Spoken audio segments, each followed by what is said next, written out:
Welcome back to your physics teacher with me, Mr. Fernando. In this video, I'm going to be showing you how we can go from a position time graph and drawing the velocity time graph.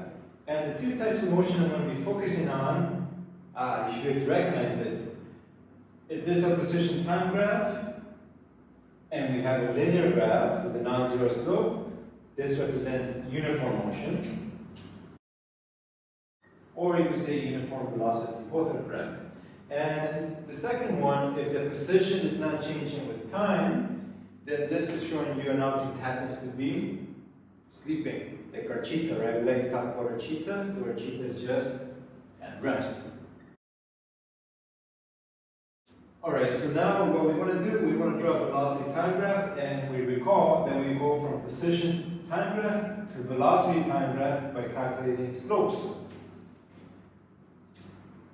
Well, whenever we calculate the slope of a line, the slope of a line is not going to change. It's always going to remain a constant. That's why we say uniform velocity. So whether we take the slope with any 2 points along this line, the slope will always be the same. Well, let's give it a value.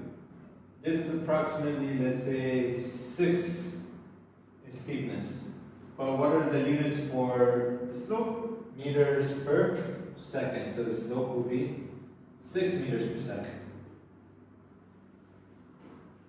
Whereas in this case, because it's a horizontal line, it has no steepness, so the velocity has to be 0 meters per second. Because again, the velocity was the slope of our position time graph.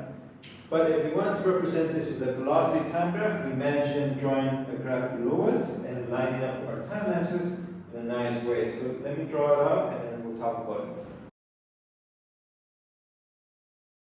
Alright, so first this is the uniform motion. And like we said before, because it's a line, the slope of a line is not going to change, so it's always going to remain the same, and we approximate it to be about 6 meters per second.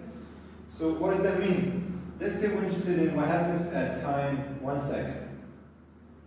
At 1 second, how fast is our object moving?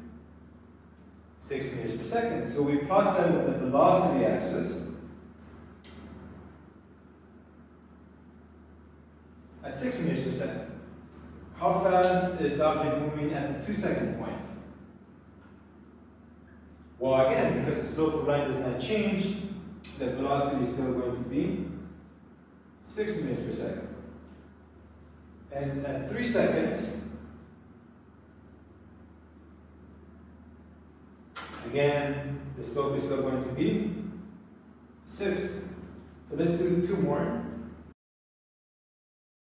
And notice that because the velocity is always going to be 6 meters per second for uniform velocity, no matter as the time goes forward, our points are at the same value of 6 meters per second. So if we were to find a line of best fit, a line of best fit will be a horizontal line. So whenever you have a horizontal line for a velocity time graph, that represents the velocity does not change. In other words, uniform velocity. Let's see what we get for the object that happens to be at rest. Like we mentioned, the slope is 0. So if we're interested in what happens at the 1 second mark,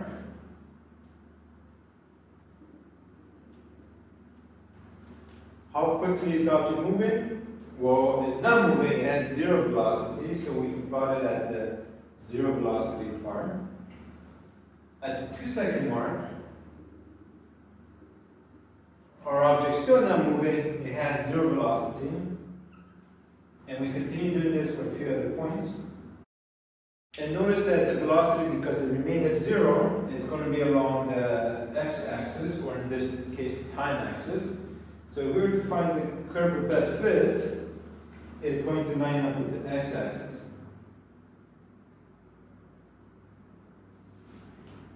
Now, these two cases look somewhat similar, right? Because our velocity time graphs are always a horizontal line. But when the horizontal line happens to be at 0 velocity, that will pertain to the object at rest. And if our horizontal line is not at the 0 point and it has some non-zero value, that means it's moving with uniform velocity. So in the next video, I'm going to show you how we can take all these 4 types of motion and look at a more complex one to fully understand VT graphs.